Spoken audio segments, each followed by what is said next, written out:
Assalamu alaikum wa rahmatullahi wa barakatuh. Talk about challenges. Try being the no-name speaker on a panel with probably the greatest pillars in our community at the moment and talk about the worst topic and be last. Bear with me, inshallah. First of all, again, to the team over here under the great leadership of Sheikh Wadnan, again, I congratulate you for tackling the topics that are actually affecting our community that nobody wants to talk about. Looks like that milkshake in Hajj was a very productive milkshake. SubhanAllah. My topic will be domestic violence. As the Sheikh alluded to, this is a topic I've been dealing with for my entire career. For some reason, I was chosen to specialize in this field, and alhamdulillah, I've done what I can. When we hear about the Prophet ﷺ, all we hear about is the sayings of being the best to his wives. Well, let me tell you what it's like meeting those who are the worst to their wives and seeing that every day. 300 reports a month, year in, year out. No, this is not a cultural thing. It's not unique to Muslims, definitely not. Wherever there's partnerships and relationships, there's domestic violence. But what is domestic violence and what do we classify as domestic violence? Because a lot of people look at domestic violence and think that it's only when someone has a broken nose, someone gets bashed, gets knocked out, goes to the hospital, and it's only the husband bashing the wife, or things of this nature. Domestic violence is a huge definition. And when I'm lecturing this at university, it's a 3-hour module. So I'm not going to go into that and kill you. But basically, if I boil it down, domestic violence is one person's views are more important than their partner's. And that is getting enforced. When we say the word partner, if you've got a business partner, or we're talking about a relationship where she's my partner, it denotes a level of equality. We may have different roles to play, but we both have value, we both have iman. In domestic violence, there's very little iman on one partner. There's very little value for one of those persons, and it ceases to become a partnership. And sometimes it becomes a master-slave relationship. And we know as Muslims, there's only one master-slave relationship. And hence, the drama starts. When I talk, I mainly concentrate on male offending, as in being the offender, and the female being the victim. And I'll always get to talk, but what about when the women bash the man?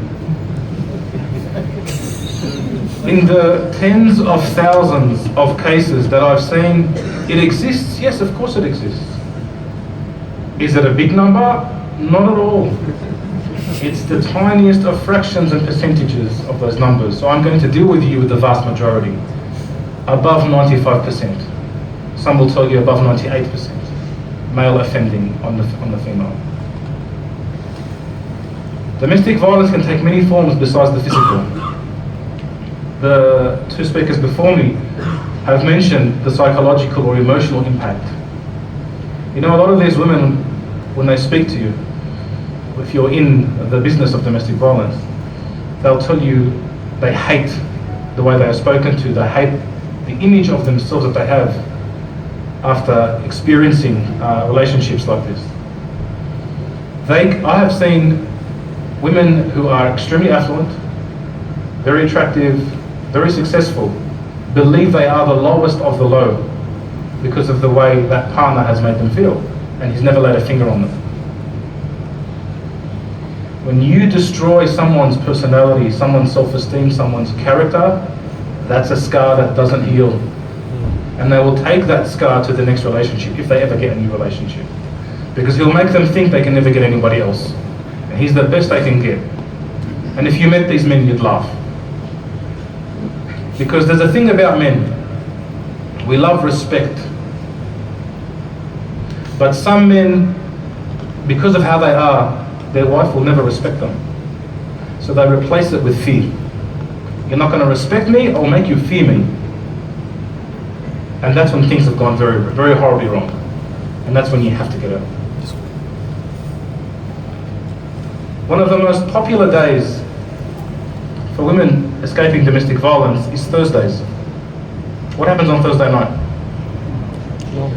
Late night shopping. It's not because they like to shop, although most of our women like to shop. It's because there's a reason to stay out later before getting home to get bashed.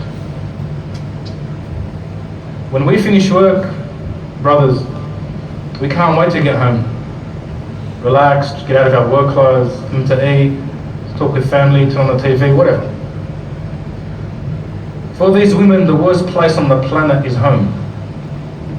And they will circle the block watching that bedroom light. And when it comes off, they'll come home. If they can, hopefully he's asleep. I can go in, do what I have to do. Get a few hours sleeping with one eye open. This is torture. And the women I've seen over these 15 years, this is where they're at. And these are situations where sabr is not going to cut it.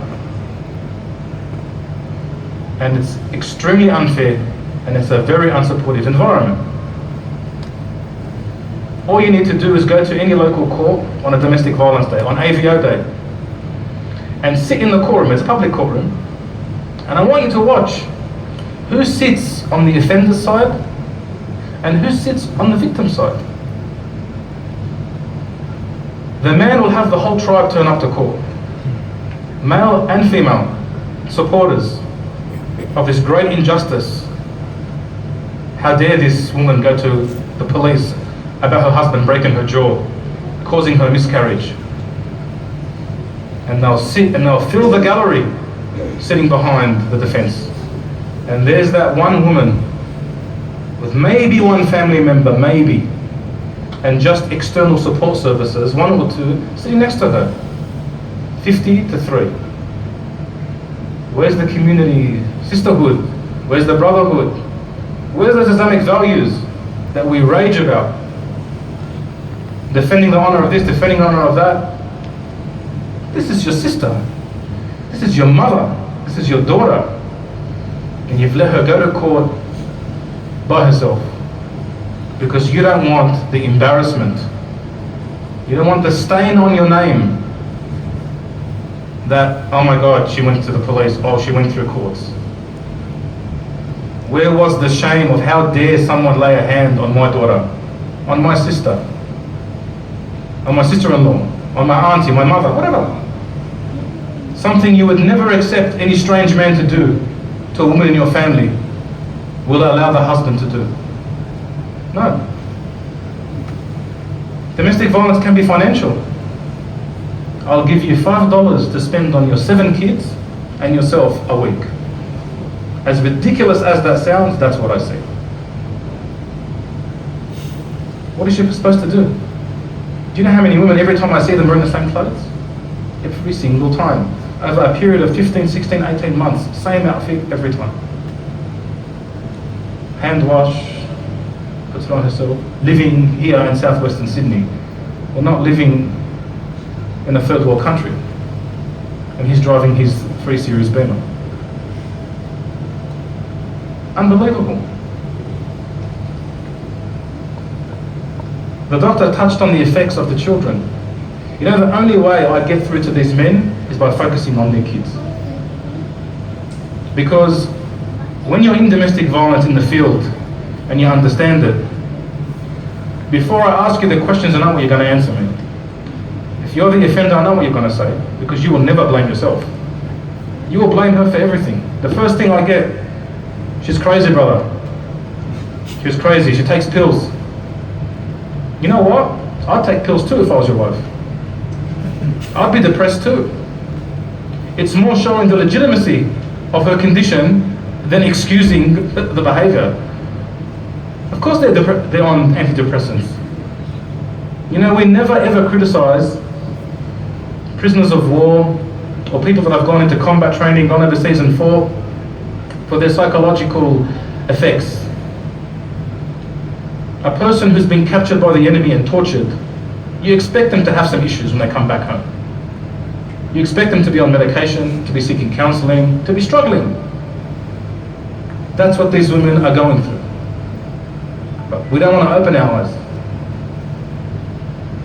So our first step, we must acknowledge this exists in our community. And let me tell you, whether you like it or not, it's happening.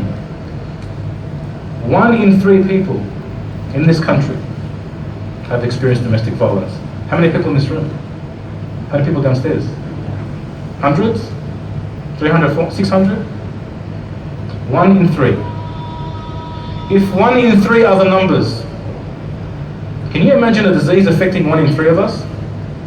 Will we not put all our resources into fighting it? Will we not do everything we can to attack it? Now I can count on my hand how many Muslim organizations tackle domestic violence in this country. I can count them on one hand. 1 in 3. So first we acknowledge there's a problem. The one aspect of domestic violence that people always forget about is what they call social violence, so social isolation. And this one's good for a trained eye to pick up. When the woman is not allowed to talk to her mother, or her father, or her sisters, or her friends, something's wrong.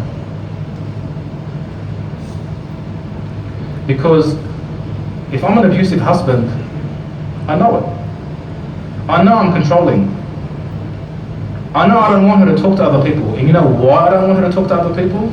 So they don't tell her and give her the advice, what the hell are you doing with this bloke? Get out. You should leave this man. To the fathers in the room that have daughters, what would you do if your daughter came to you and told you exactly how on a daily basis she's spat at, she's whipped, she's got her food thrown at her, her children are told to urinate on her? Yes? Welcome to my world. As a father, would you accept that on your daughter? What would you do to the guy? So he knows that. Guess what? You can't talk to your dad anymore. We'll move to Melbourne, we'll move to Adelaide, and you've got no more family contacts. There goes your support group.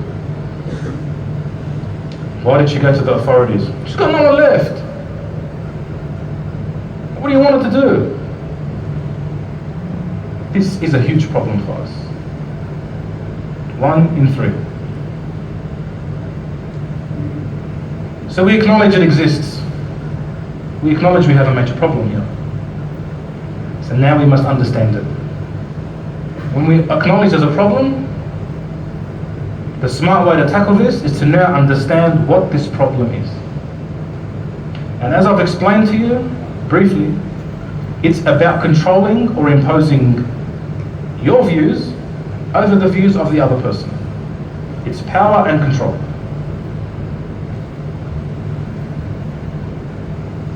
The most beautiful thing that's being said at the moment is the prevention side, the premarital course, and we've been supporting that for a long time. The biggest decision you make in your life, you have the least consultation. Some of you guys that have a fishing license, you put more effort into that fishing license than you have into finding your partner. You actually filled out a form and went to read something. Yet for a wife, yeah, she's alright. Doesn't work that way. This is going to be the mother of your children. Inshallah. That's a huge decision. I can't think of any bigger decision you'll make in your life, to be honest with you. So instead of completing half your deen, you destroy both your deens. You become the oppressor. No, you can't do this, no, you can't do that. Who do you think you are? If you want to impose 1% of an Islamic guideline, 1%, and you don't want to embody the other 99%, that's not going to work. You only impose what suits you as a man. How does that work? The only hadith that is mentioned is that the angels curse you if you don't sleep with your husband. And that's the only one he knows. And that's on posters in the bedroom. It's got borders and stuff. It glows in the dark, all kinds of stuff. But being the best to his wife, don't worry about that one. Mercy, compassion, knowledge, helping with duties in the house, helping in raising those children. Because what's happening now, that son is watching his dad. He's learning how to treat women by watching his dad. He's gonna bark at every woman he sees as well. And we wonder why this cycle continues. So it begs the question, in these extreme situations that I see, where a woman's gone into hospital for the 4th time for her 4th miscarriage because he's kicked her in the stomach, again and again and again, why is she still with him? Why doesn't she leave? You know, by asking that question, you don't know domestic violence. Because I'll give you a survey. They surveyed women in extreme domestic violence, and they asked, what is the number one reason that women don't leave these relationships? You know what the answer was? For the kids. You know what reason number 2 was? He might kill me. Fear of death is number 2. Number 1 is what? For the children. Not because he's scared, not because she's scared he'll hurt the children, because I don't want to have a kid that doesn't have a dad in the house. The shame, I don't want my kid to go through that. So I'll cop the hospital visits time and time again, and the possibility of getting killed. You know how many women die in domestic violence in New South Wales every year? On average 38. In New South Wales every single year. Think about how often you hear it in the paper and in the news. Every now and then, once a week, there's something. Someone's been stabbed in a car park, shot, killed, whatever, harmed, blood. And we just kind of get used to it and we keep going. How often has it been happening within our community recently? Think about it. Never really used to hear about that. All of a sudden their surnames are more Islamic surnames than before. This thing is happening, and it's a killer, literally a killer. So if a woman is willing to put up with the worst of the worst because she thinks the best thing for her child is for her to stay in this abusive relationship, that's why she doesn't leave. So you can't put the blame on her for that. What you need to do is educate and empower, which is the last bit of my talk. How do we deal with it? If we're the victims, if we're looking after our sisters, we empower them. How do we empower them? We don't throw them to the street and abandon them because they've decided to go for divorce or finally go to the authorities when it's gotten too much and it's one broken jaw too many. We support them. As in the example that the Sheikh spoke about. That's something I deal with on a daily basis, 4, 5, 6, 7 times a day. Women fleeing from domestic violence. And in many of these cases, 45%, they go back. So to the men in the audience, when you've jumped in to help, and good on you for helping, don't set unrealistic ultimatums on her and tell, listen, if you go back, don't talk to me. Fathers, don't tell your daughter, if she goes back to him, you're disowned. Because I've just explained to you, there's many reasons why they go back. What they need to know is, if you slip and something happens, and you go back, and it happens again, I'll be here. That's the advice you give. We don't cut ties. I think I've heard that before somewhere. That is a rope you cannot cut. Because the average woman will try to leave an abusive relationship 35 to 40 times. You might get involved in number 25. She's still got 15 to go. Be patient. That's when I want your sabr. Be patient with that. And to the women that think, I can't live without him, how am I going to get fed, how am I going to have a shelter? You can and you will. Legitimate cases when things have gone wrong, alhamdulillah, our community is getting very good at this. Slowly but surely we're getting there. And organisations like National Zakat Foundation, who I've been dealing with personally since they started, do a lot of this stuff. And Abu Munir is here if you want to ask him questions, and I believe his wife is with the sisters as well. So inshallah, please make yourself known to them if you need. I'm just going to give you some stats that they have. So NZF cases. Over 18 months, 745 clients. 18 months. 940 cases. They're averaging 60 cases a month. These are your sisters, yeah? And almost all of them, children involved. This is where our support needs to go. Muslim Women's Services, Muslim Domestic Violence Services, they need our support. 1 in 3, yeah? We must get behind this. So inshallah, I'd like to leave the rest of the time so we can have questions and answers. Assalamu alaikum.